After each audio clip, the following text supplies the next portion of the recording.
Thank you, Tom, and good afternoon, everybody.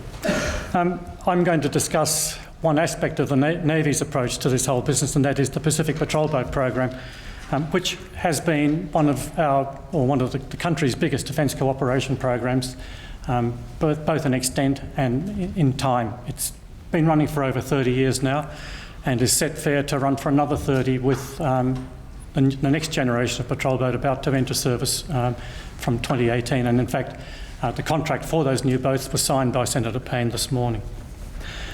In one major respect, the Pacific Patrol Boat project or program is different to what we've been discussing over the last 2 days, and that is that it's not aimed at solving any military problem. It's aimed fairly and squarely at solving the problem of law enforcement at sea, and primarily the problem of illegal fishing in the South Pacific. But in another sense, I think you'll see as we go through it, especially as I get to the human aspects of it, that there are some real similarities too with the activities and operations that we've been discussing.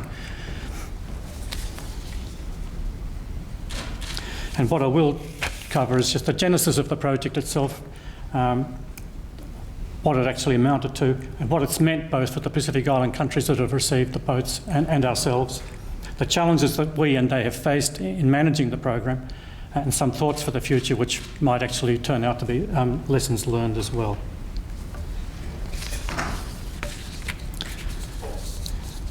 This gives you an indication of what it is we're talking about. The essence of the whole program, it was the gifting of those 22 patrol boats to 12 Pacific Island countries beginning back in the late 1980s. And we'll just run through them if you can't see them clearly from where you are. One, top left there, 1 to Palau, 4 to Papua New Guinea, 3 to the Federated States of Micronesia, 1 to the Republic of the Marshall Islands, 1 to Kiribati, and we'll come back to Kiribati, which is a special case really, 1 to Tuvalu, 2 to the Solomons, 1 to Vanuatu, 3 to Fiji, 1 to Samoa, 3 to Tonga, and finally 1 to the Cook Islands.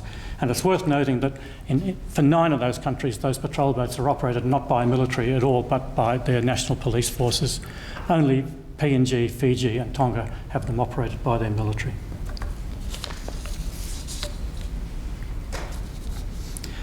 And putting the project or the program into context, it really is all about the importance of the South Pacific to us, and strategically, of course, it's been important to us for as long as we've been a nation. It's featured strongly in every white paper since the first one in 1976, but especially so in the 2 most recent ones in 2013 and this year, and for the reasons that I think we're all probably quite well aware of.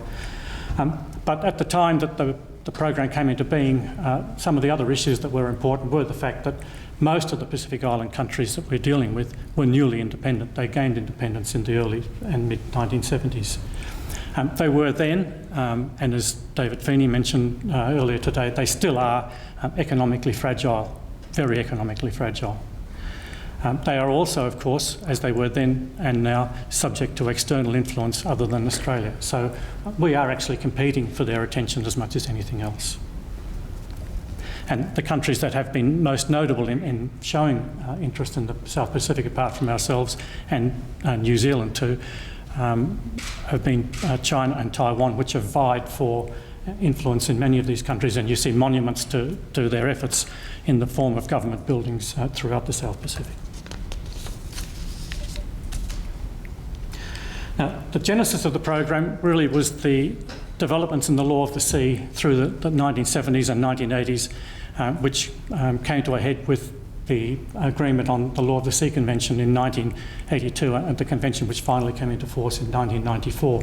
What that did was move the boundaries, move maritime boundaries outwards. So up to that point, anybody could fish up to within 3 nautical miles off the coast of any other country.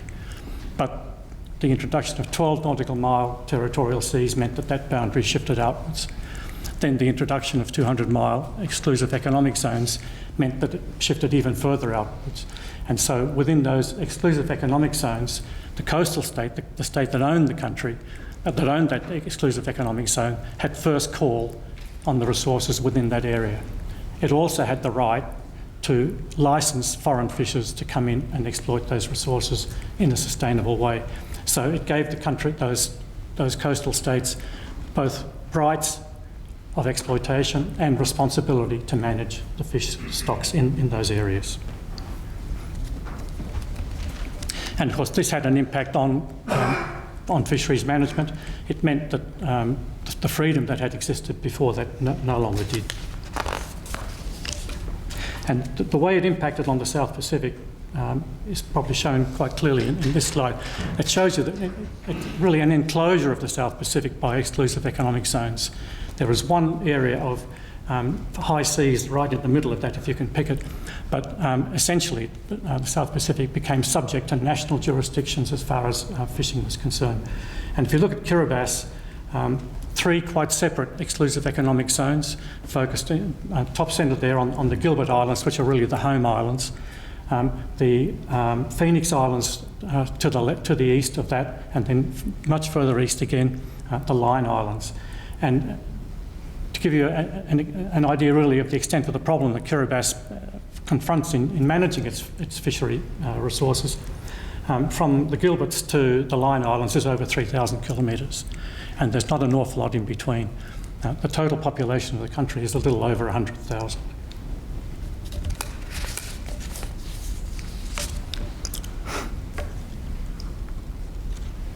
So we have this huge problem of enormous EEZs to manage, and for virtually all of those countries, no way of doing it at that time. And we're talking here now the late 1970s. So the Australian government realised the nature and extent of the problem and thought that they might be able to provide some kind of solution to it. And so I think it was 1979, a team of officials visited several of the Pacific Island countries with the proposal that Australia could contribute in some way to helping them manage the EEZs with the provision of patrol boats. I don't think we had any real idea how big this program would eventually become. And I think there was a sense at the beginning that maybe half a dozen countries would subscribe to it and that we might finish up building, say, 10 boats. But of course it did grow, and it wasn't just the provision of the 22 patrol boats. It also has involved financial assistance, both at the time and subsequently. In fact, we are still providing financial support to each of those countries to different extents depending on their own capability. But perhaps most importantly from our point of view, it also has involved in-country operational and technical advice. From the very beginning, the RAN has posted a maritime surveillance advisor, a lieutenant commander normally with a patrol boat command experience, and 2 senior technical sailors to each of those 12 countries, and they've rotated out usually about every 2 years. And the senior sailors to both chief petty officers normally with patrol boat experience, 1 mechanical, 1 electrical. It's also involved a substantial and ongoing training commitment. Each of the commissioning crews of the patrol boats was fully trained at the Maritime College in Launceston prior to commissioning, and the Maritime College provides ongoing training to the continuing crews of those vessels now. They also provide in-country training to a lesser extent. The Navy provides some training here in Australia as well. And there is also some ad hoc training gets done by the US Coast Guard and the US Navy in essentially law of the sea and law enforcement matters for those countries in country. And I shouldn't forget that the New Zealand Navy also does some in-country training for these guys. The patrol boats themselves, the basic concept was to provide something that was useful but actually really simple to operate and simple to maintain. Because as I'll explain later on too, the capacity of some of these little countries to actually manage these vessels is very, very limited. So we're looking at something that's 35 metres, a very small crew, 12 to 14, but even so, many of them still have trouble in getting a full crew when they go to sea. A substantial range, good range for the areas in which they have to operate, reasonable speed, good endurance. They came unarmed, but we provided weapons separately through the DCP program. And in fact, it's going to be interesting to see now with the next generation, the generation that's just about to emerge. They're going to be bigger, and I suspect they will be more complex, and it will be somewhat of a challenge, I suspect, for most of the countries to manage them. If you can read it, that shows you the way in which the boats came out. They came over a 10-year period. So some countries were slower than others to jump onto the program. Some countries initially accepted one and then went for more as they decided they had the need and the capacity to manage. But they were all delivered over a period of 10 years from 1987. So some of them are getting quite long in the tooth now. Each of them has been subject to regular refits. They all got half-life refit. They all got a life of type extension refit. And most of those activities took place here in Australia, some in Fiji. So what has it actually meant for the Pacific Island countries? Well, for virtually all of them, it meant for the first time they had actually some maritime patrol capability and an ability to police the EEZs, license the fishing and generate revenue. And the generating of revenue was seen as being one of the major attractions of the whole program. Although I'd have to say that the amount of revenue that has been generated from fines, from licences and fines of illegal fishing is probably not being what people might have expected. The boats, of course, have also been used for other purposes, and no surprise, VIP transport probably quite well up on the list there. They're very attractive for prime ministers, presidents, whatever else, to use them for travelling between the islands, and why not? But they've also been used significantly for search and rescue and other HADR issues. They've certainly contributed to capacity building both regionally and nationally within the region. We've seen something like, say, the New Aid Treaty, which allows vessels of one country to act in a police sense on behalf of another country that's acceded to that treaty. So, and we see them coming together annually for major exercises and some operational work as well. The boats have also contributed significantly to the building of technical skills, which are still so hard to come by in especially the smaller countries. And those technical skills that have come into the patrol boats, of course, have then moved into the broader community as well as people leave those jobs and go into others. For Australia, what has it meant? Increased domain awareness, at least in principle, both from having the patrol boats operating out there and from having the maritime surveillance advisors in place in those countries, together with aerial surveillance, which I'll say a little more about because that's been one of the real problems with the whole program. It's given us a little more influence, both diplomatically and militarily within the region, having those boats there and the MSAs as well. It's given us greater access. The MSAs, they're not in line management positions in the countries in which they're serving, but they do attend meetings, planning meetings relating to their particular areas of expertise, and on a daily basis they're interacting with senior officials and ministers. It also gives us the opportunity for capacity building with those police forces or maritime forces with our own patrol boats when they deploy into the region. And that hasn't been happening as often as we would like in recent years. The challenges? Well, perhaps the first challenge that we came up against was getting 12 countries to agree to a single design for the patrol boat. And the variations were quite significant. In Papua New Guinea, for example, Prime Minister Samari wanted a shark cat with a radar on it. But his PNGDF officers wanted something with real combat capability. Fiji wanted a vessel big enough to operate a helicopter from. Tonga didn't want a patrol boat. It wanted something that could get out there at 30 knots and arrest illegal fishing boats as a fast response vessel. And there was a lot of toing and froing, people walking away from the program because they weren't going to get what they wanted. But eventually, those 12 countries did agree and take the 22. Cost has been an issue because I think we've been reluctant to fund ongoing operations and maintenance, but we have found that realistically for many countries it's the only way to ensure that anything actually gets done. And so there has been an ongoing cost, which I think has been more than we would have expected. There's been an issue too about whether the recipients can actually support the patrol boats, and there is a danger that you're actually imposing a burden on the country that it can't really manage. And Tuvalu and Kiribati were two of the latest to sign up, and it was for that reason they had grave doubts themselves that they could afford to run the boats if we gave them to them. And of course the issue of skills, it's just surprising how few skills there are in some of these small countries. For ourselves too, the personnel commitment was a significant one for the RAN.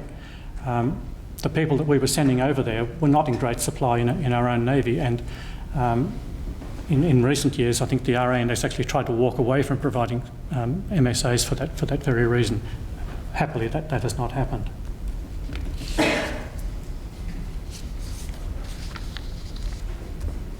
For the countries themselves, that issue of skills is certainly a major one.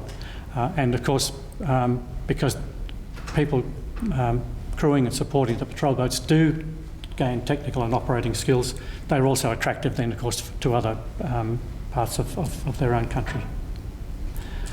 The limited budgets affect operational availability, and again, it's the really small countries that really feature here. In Tuvalu, for example, a population of just under 10,000 and a GDP of 38 million. That's million, not billion. So operating a patrol boat for these guys is a big issue.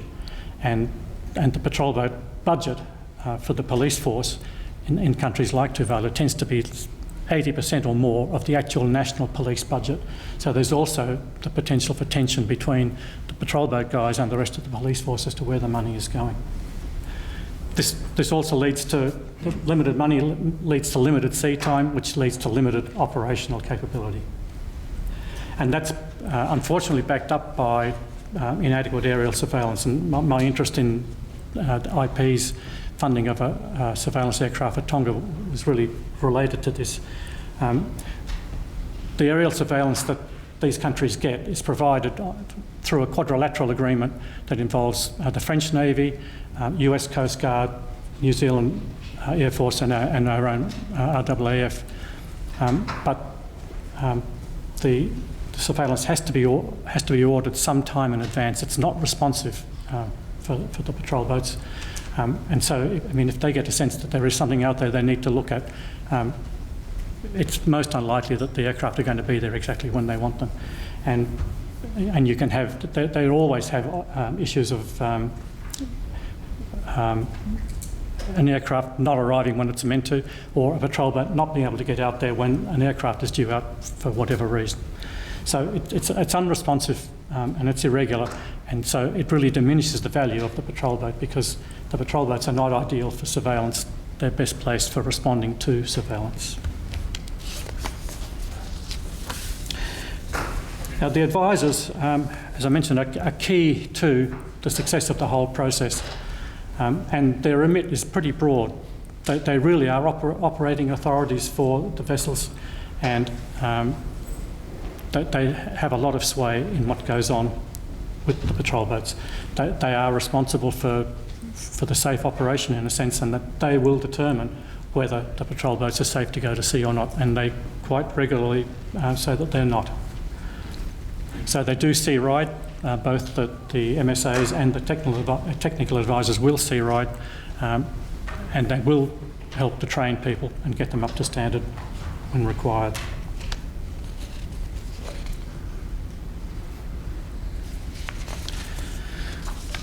But getting the right guys out there, of course, is a problem, and this, I think, relates back to the issues that you guys have been talking about for the last 2 days. The suitability of the advisors. They certainly need to be professionally competent, and it was interesting to see Kendi's slide of where professional competence comes in the desired characteristics. I think for these guys it would have to rate higher than it did in that slide, simply because if they're not professionally competent, it doesn't matter how good they are at relating to people, they're not going to be of much use out there. They need to be self-reliant and capable of independent operation, because there really is no one else to turn to when they've got a problem. Email is about the only thing they've got. Spare support is very, very hard to manage. It can take months for spares to arrive from Australia, because most often they come at least part of the way by sea. For families, it's also, of course, another issue. It is real isolation. Tropical, yes. Paradise, not necessarily. I mean, the amenities, having spent a little time in a few of the places, the amenities are very limited. Recreation in particular, but education and health also are very limited. And indeed, just 4 years ago, DFAT nominated Kiribati as being no longer suitable for families, but for those reasons.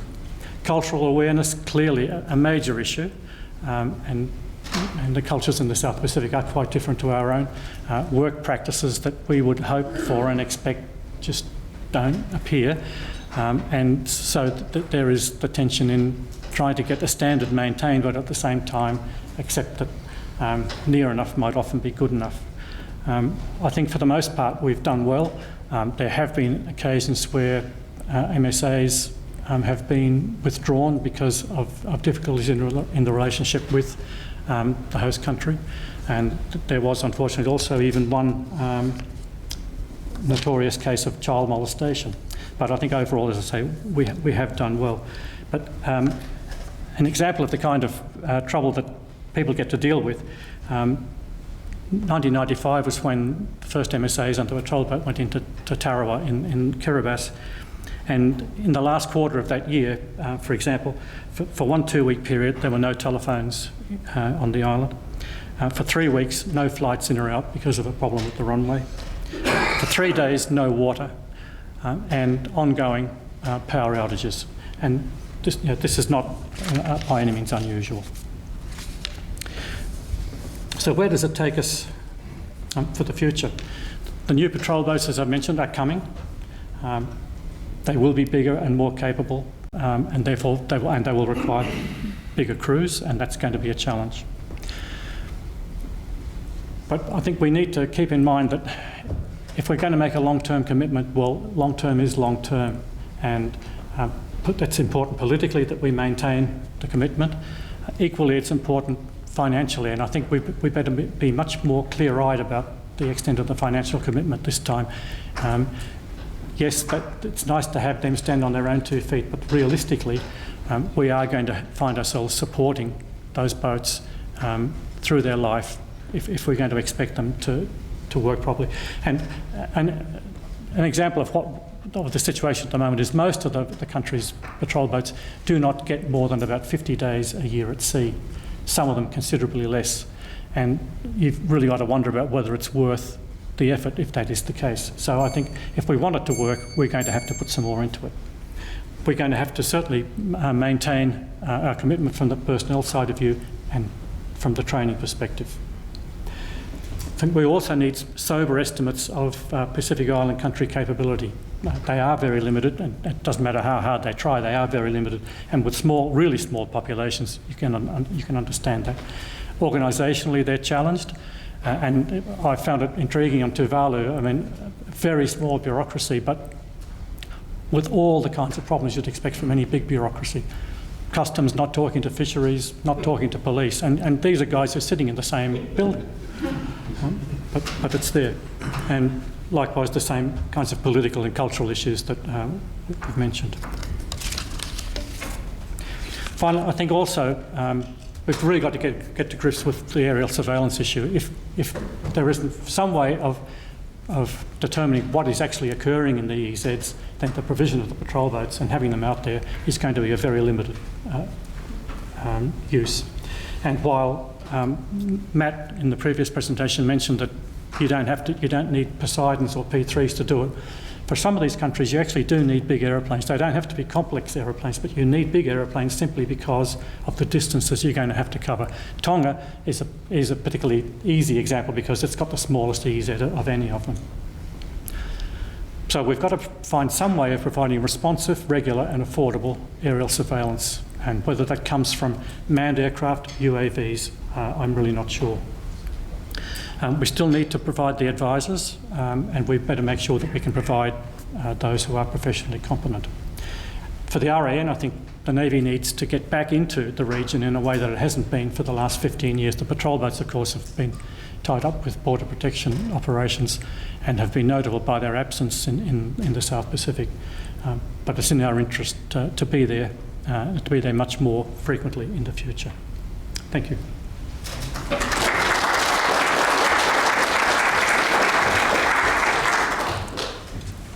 Questions and comments?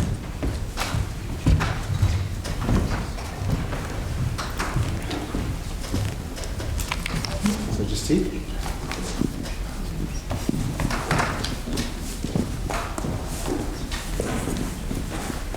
Just passing it along.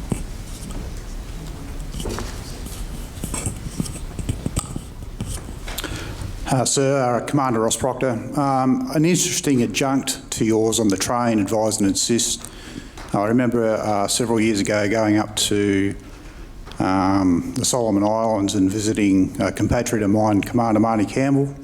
He'd been sent up there to set up a ocean fisheries surveillance operations centre, and part of the adjunct to the whole process was trying to identify not just that there's a EEZ to patrol, but where the illegal fishing was, to train the staff in that operations centre to work forward into supporting the whole program across all of those islands. But I haven't been able to ascertain in the last 2 or 3 years whatever happened to that, and I was wondering if you had a clue either. It was a very important train assist activity that he undertook, and I thought it was worthwhile following through, but if it's fallen through, that's a shame. Well, I don't know if it has or not. I really don't. My focus, I'm currently doing some research and writing up the history of the Pacific Patrol Boat project, and frankly, I'm not aware of what's going on in that sense beyond the actual project itself. I was engaged in that detail last year. It's still ongoing. It's still functioning on the Arrow. Okay. Thank you. So it's still happening? It's still on the Arrow. It's still happening. CDRE is still supporting. Well, it's good to know. Thanks.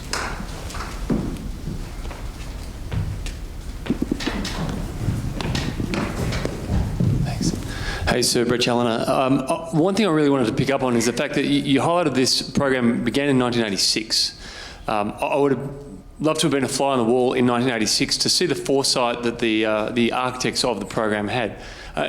Now, notwithstanding the problems you've identified and perhaps the fact that we are still paying more than we would like to or still committed further, we've talked about the fact that in many cases, if you want any of these things to survive or thrive, you need to be prepared to commit for the long term, hence the long road.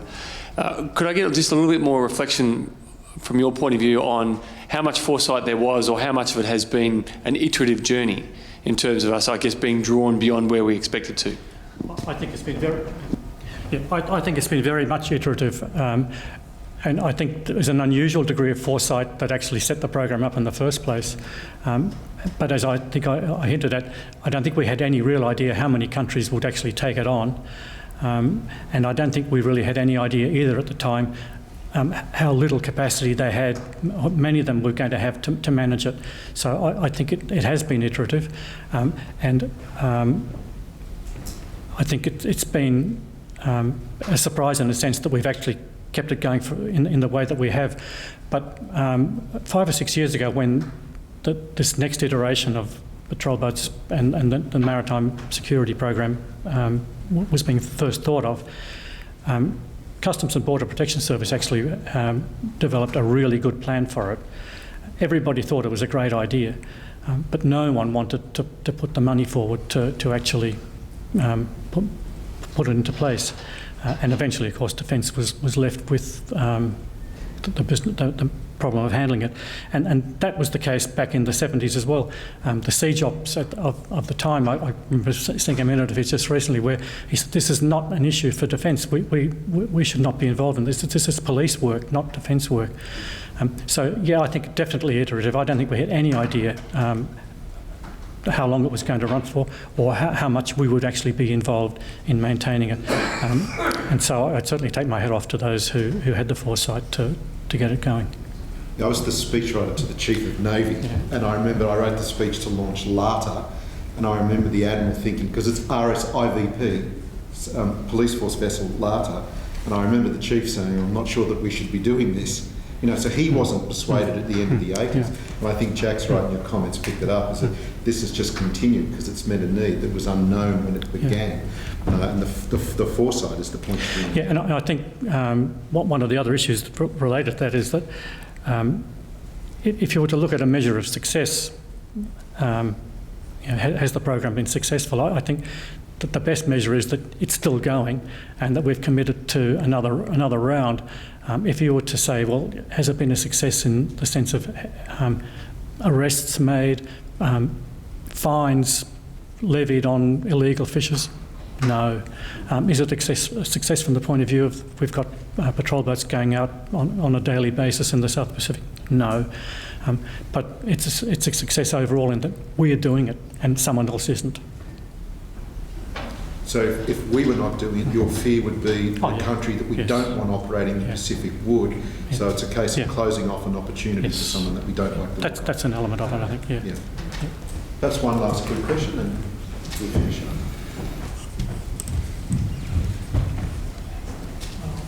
Done.